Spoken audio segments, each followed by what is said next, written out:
Okay, I'm going to make an exercise now on another drill. It's a pick up and lay down exercise. And I'm probably going to have to shout so that you can hear me. Quite often you might have come across, if you've been coached at all, you might even have been started with a pick up and lay down with 30 feet of fly line outside the rod tip. That's a little bit like trying to learn something, a little bit like trying to learn to drive in third gear. So I'm not going to do it that way. I'm going to show you the exercise that I think you should be practicing. And to start with, it's going to be interesting. To start with, no fly line outside the rod tip and just the leader. Okay?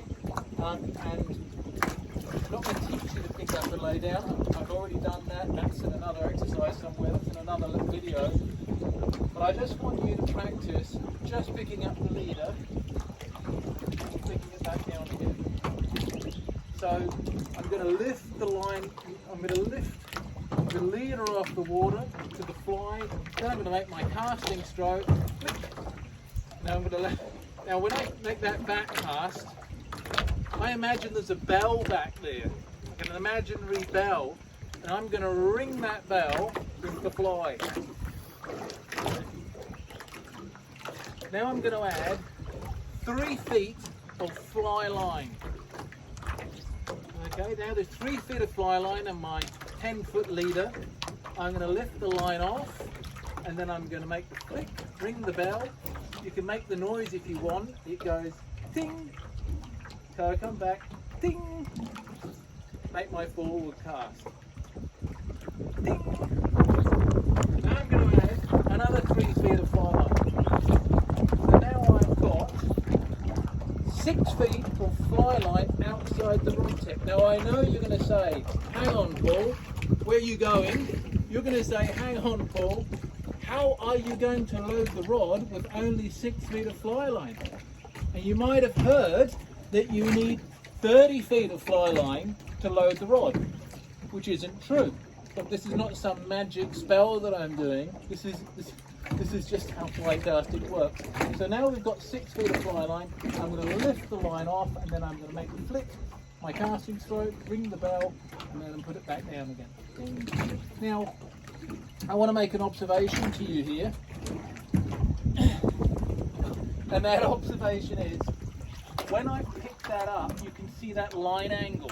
You see the fly line angle? Let me see if I get an angle here. You can see there's a line angle. The angle of that line tells me where my bell is. Okay, that's my cue. I can see that line angle. There's my bell. Ding. Okay. Ding.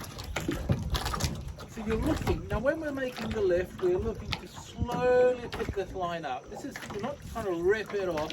That's not an effective cast. We slowly lift the line off, and then we accelerate. Personally, I think that acceleration should be from the wrist.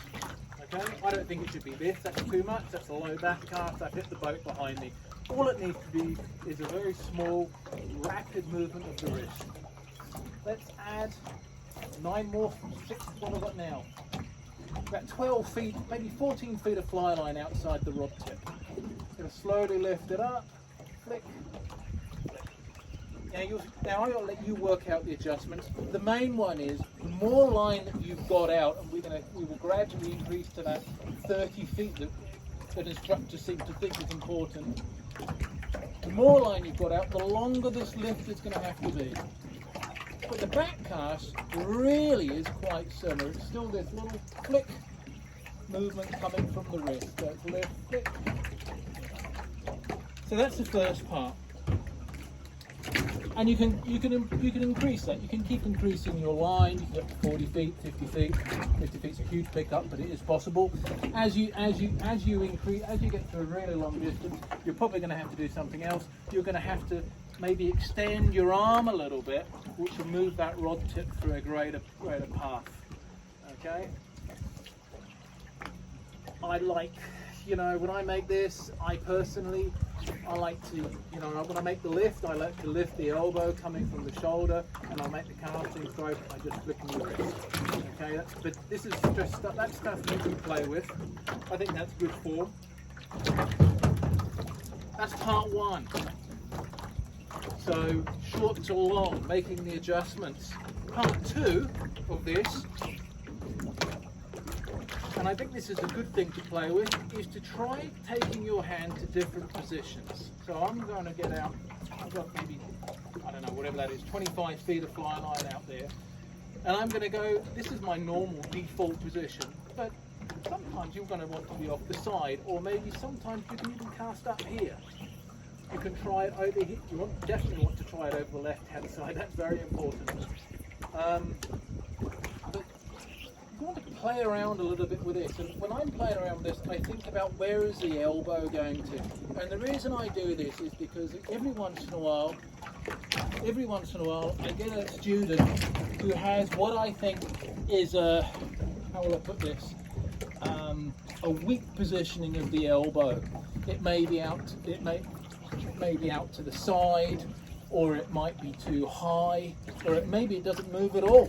Okay, so the best way to play with that is to try all of these different positions for yourself. And there are certainly times when we're going to want to do that. I mean, you know, if you've got trees all around you and you need a low pass, you're going to want to be off to the side. So playing around with all these different positions is good. Can I cast good off my back? Yes, I can. Don't know how useful that one is, but try all these different positions as well as short to long length. I'm a really strong believer that it's a lot easier to learn a skill in fly casting with a short length of line than a longer length. Okay, so going from this short 3 feet of fly line outside the rod tip, then 6 feet of fly line outside the rod tip, 9 feet of fly line outside the rod tip, this is all good. And there are a couple of ways you can get that extra 3 feet of fly line out. If you're going to think about this, one is it's only 3 feet. You can actually sacrifice a little bit of the lift and it will still work. Moving into what we use for snakehead.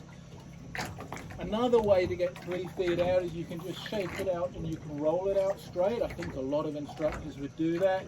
And of course another way is get your 3 feet and shoot it out on the forward cast.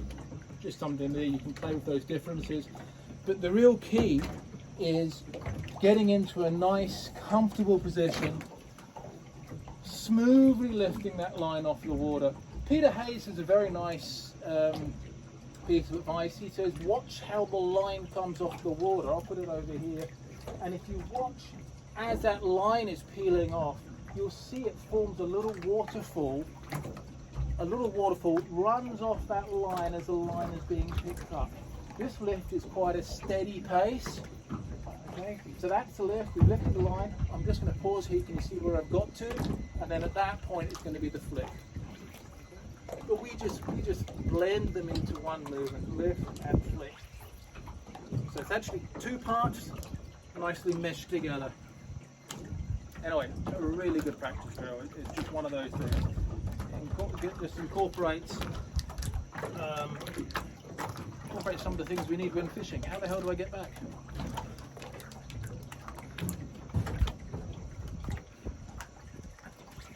Alright, so there you go. That's a pick up and lay down exercise. Do it with your left hand as well. Make it more interesting. Alrighty. Let me know how you get on with that. Cheers.